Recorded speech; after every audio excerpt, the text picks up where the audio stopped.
Hello guys, in today's tutorial we're going to make a checkpoint system, and this checkpoint system will work in 2D and in 3D.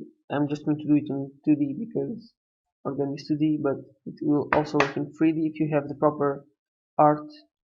Anyways, I'm going to drag our art into here, into the sprites, and as you can see, these things are like beacons, and I'm going to divide them. So going to multiple sprite editor, and let's slice them in 20 by 20. Why? Make them be in the point filter mode and decrease its pixels per unit so that they are bigger. And now if I drag one into the scene, you'll see that it's like that, and this will be our checkpoint. And the way that this is going to work is that basically a checkpoint can have multiple states, and it has a color for each state, and according to the state it will do something different. For instance, if it is in the active state, then every time the player dies it will go into that checkpoint. If it is if it is green, if it is red, it means that when the player passes through it, the checkpoint won't do nothing.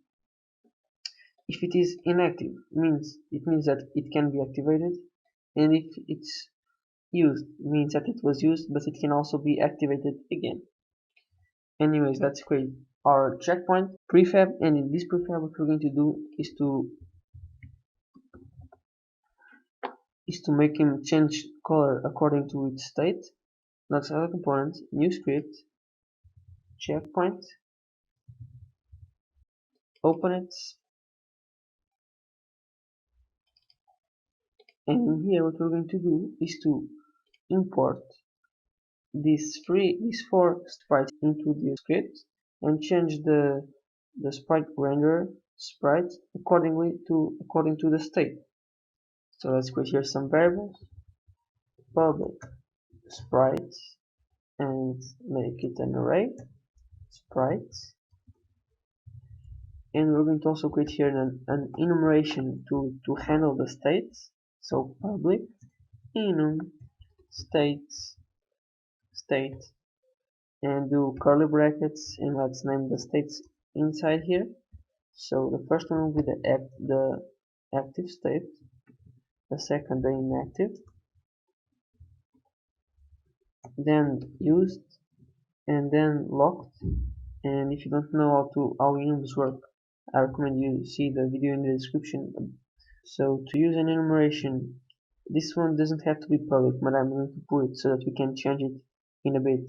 So public state status, like so, and this will present the status of the sprite. So right now if I go into Unity, you'll see that this checkpoint over here has the status active, but actually its initial status must be inactive. So we can change the state in here by making something like status equals state dot inactive. That will work, but there's a simple trick that you can do to make that change, which is just switch the inactive with the active, so that the inactive is the first one, and now you'll see that the inactive is the first state, as you can see. Now in this script, all we want to do is to check the state of this checkpoint and change its color. So here in the bit function, we're going to make if clauses to all of the states. This could also be a switch. If status equals state dot inactive does something, which is we'll get the component, and the component is the sprite renderer, and it will change the sprite to be equal to the sprite 0. And by the way, let's change that right now. We have this sprites thing. I'm going to put there 4, and I'm going to put in the 0 the inactive checkpoint, in 1 the active one, in 2 the used, and in the last the red one. And now here all you have to do is to find the component sprite render this component and change the sprite to be equal to one of the sprites in this array. So the element 0 is inactive. Now let's just copy this 3 times and make here else if, else if, else if. Okay, now if the state is active, the sprite is 1. If the state is used, the sprite array is the second element, and if it is locked, it will be the number 3. So, oops, there's a little error. Oh, I forgot to make it equal instead of just equal because it's an if clause. My bad. Save, and now let me show you that this is working. Hit play, and if I change the status, for instance, if I change to locked, you'll see that that checkpoint turns red, and to used it turns blue, into it changes into green, just like we wanted. Now one little note aside, right now we are changing the state we are checking the state every single update, every single frame, but we could put this inside of a function and only change the color whenever the player hits into a checkpoint. So we can do that just by changing here to check to change color and call this in the void update. So for now it will be called in the void update, but then we will take it away from here and put it in some other function. Right now it's doing exactly what it did before, but we'll change that in a bit. Now we have our checkpoint, but we have no way of the player hitting it, and we have to give it a trigger. So let's add a component to it, physics2d, box collider, trigger, and edit the collider to be more like so. Nice. And now let's make this a prefab. So put it into the prefabs folder. And now we're going to create a game object that handles all of the checkpoints. Because there's like 3 checkpoints in the scene, well, we have to handle them all and change some of the state. We need a checkpoint handler. So let's create a new game object, checkpoint handler, and let's add a component to it, new script called checkpoint handler. And basically, like I said before, every time we hit into a checkpoint, we want to execute a function that manages all the checkpoints. So here in the checkpoint handler, we're going to create here a function that we're not going to change right now. Public void update checkpoint. This function will do nothing right now. And in the checkpoint script, we're going to use the void onTriggerEnter2d, which is a default function of Unity that checks whenever you have entered a trigger. And in this case, what do we want to do with this trigger? It's the player. So first off, we have to pass in a collider to the other, and we want to check if that other collider dot tag equals the tag player. And for this to work, of course, we have to put the player tag into the player, and as you can see, we already have it there. But if you don't have it there, make sure to put it there. And like I said, now we need to access this script. So what you need to do is to put here a public checkpoint handler, ch for checkpoint handler. And now in the inspector, here in the checkpoint, you'll see that it requests here a reference for the checkpoint handler. And we could drag this like so for every checkpoint. But one thing that we can also do instead of doing this is just putting here in the start this doesn't have a start, so void start, and make the checkpoint handler equal to a game object dot find, and we want to find a game object with the name checkpoint handler.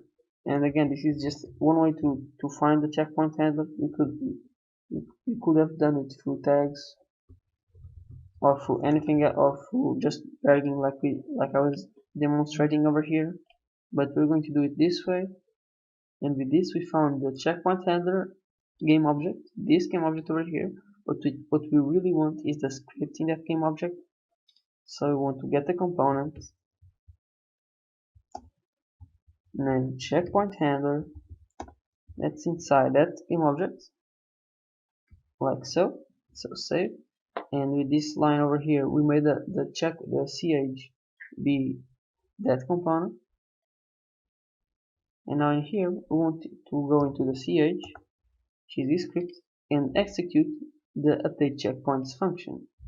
So dot update checkpoints function. We're going to pass in a thing to this function, by the way, which will be a game object. So I'm going to put here game object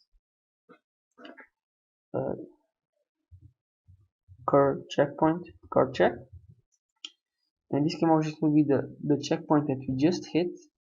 So that has to be passed through here. So just put here this dot game object, and now this parameter will be passed into this function that we haven't made yet, but it will be used over there.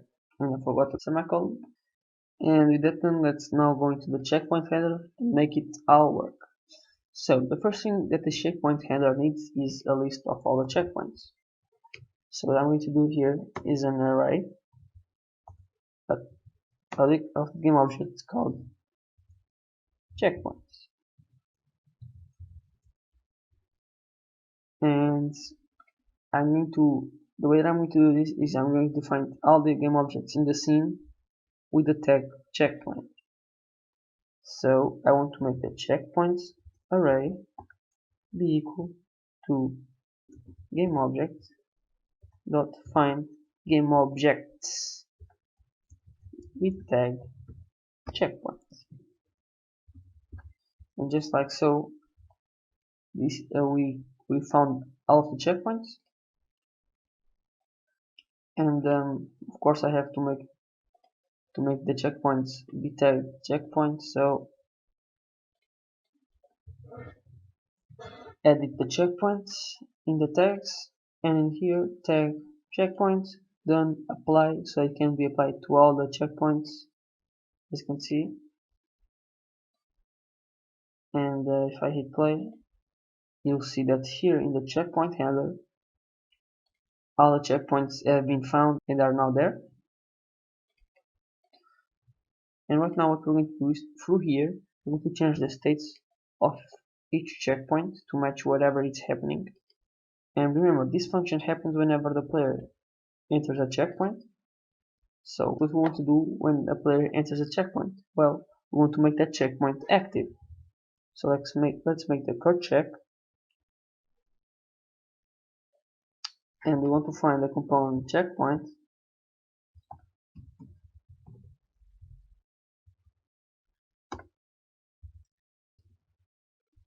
and we want to change the status of the checkpoint to be equal to the state active. So we have to put here checkpoint dot state dot active, as you can see. And now that's done.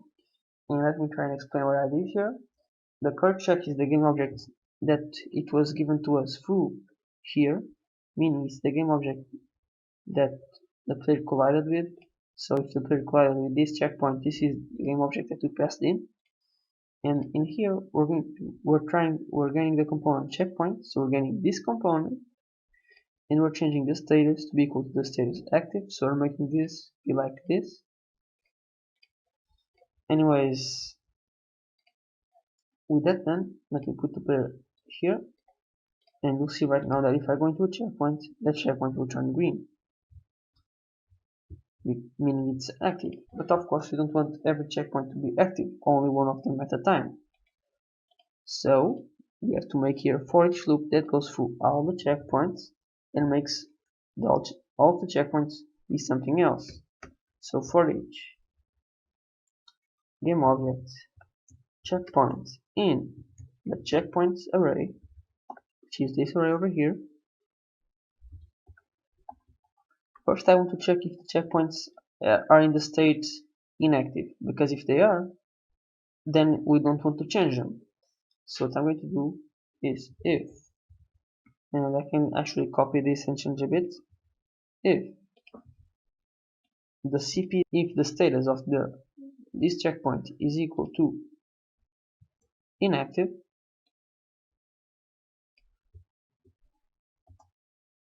then it does nothing. So what we want to do is to check if it isn't equal to inactive. So if it isn't equal to inactive, meaning it was touched previously, then we want to change it. And what we want to change it to? Well, we want to change it to used. So I'm going to put here used.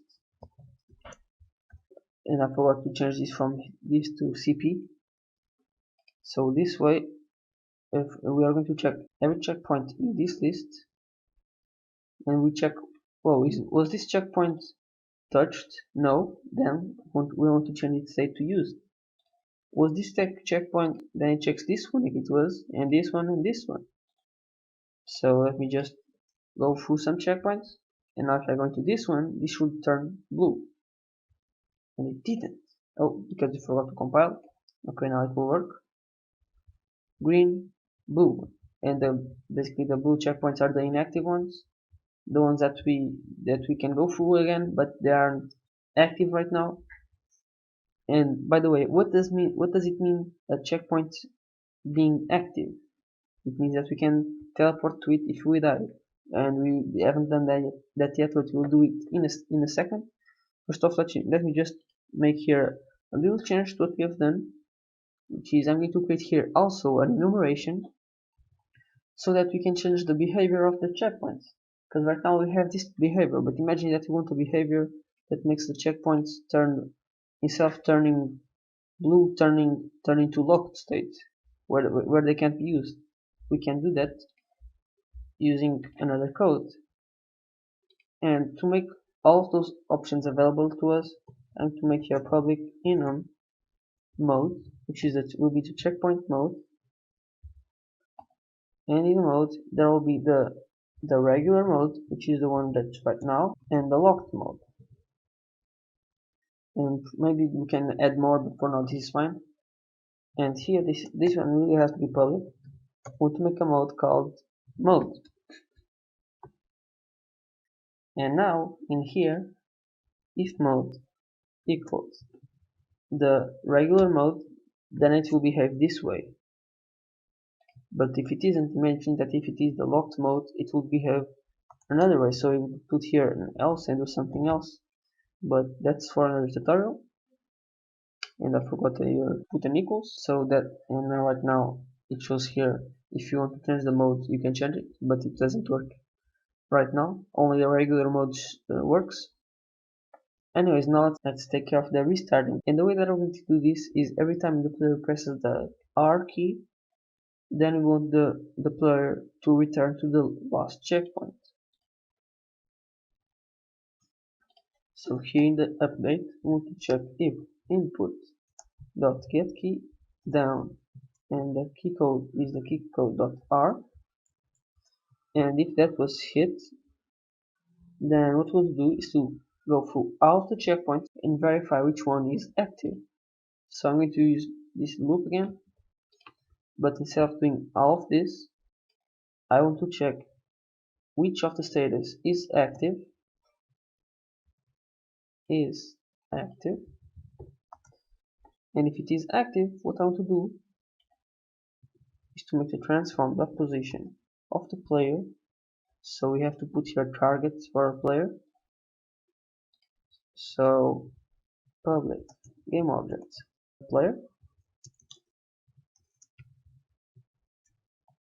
and we want the player.transform.position to be equal to the transform the position of this checkpoint that is checking. So this is the checkpoint is called CP, and we want dot transform dot position. And now let's put the player into here. So drag the player into there, and if I hit play, you'll see I'm going to press R and I'm going to teleport into here, as you can see, and it always teleports into the last checkpoint. Now this isn't restarting the scene, it's only putting the player there. So imagine that you have killed like an enemy here and then died after that. Then if you press R, you go in here and the enemies would still be dead. But with a few changes, you can also do this with restarting the whole scene and making the player go into here instead of the spawn. But I won't cover that right now, maybe in the future. Anyway, as you can see, the player is behind the checkpoint, and the way that we're going to change this is through sorting layers. So I'm going to the player, and as you can see, the sorting layer is the default one, and this can be like that. But the checkpoint, I'm going to is sorting layer, and this sorting layer has to be the background. And I'm going to hit apply to apply all the checkpoints. And as you can see, now they are in the background. And if you don't have these sorting layers, just going to add sorting layer and make sure that they are like this. So the layers are first are the ones that are more behind. And what if we die and we press R? What happens? Well, right now we died, and because no checkpoint is active, then nothing happens when I press R. But I want something to happen. I want the player to go back to the start. So what I have to do is to create here a spawn point. So I do create a new game object, Control Shift N, spawn, and it should just select an icon so that I can see it better. And I can put it over here just for an example. And now in here I'm going to put a reference for that game object, public game object spawn. And in the start, we want to find the spawn the same way that we found the checkpoint handler. So spawn equals game object dot find, and the name was spawn. All lowercase, nope, like so. And this will find the spawn for us. So now, after it checks this, I'm going to put here a return. And the way that this works is that if so, it is going through every checkpoint and checking if the checkpoint is active, and if it finds a checkpoint that is active, it returns after putting the player there, meaning it doesn't execute the rest of the function, the rest of the update function. But if it doesn't find anything, then we want it to execute a part over here where we'll make the player transform the position to be equal to the position of the spawn. So spawn.transform.position. Save, go into Unity, and right now we haven't hit any checkpoints. And if I press R, you see that we go into the spawn point. And that's basically it for today, guys. Thank you for watching, and see you in the next tutorial.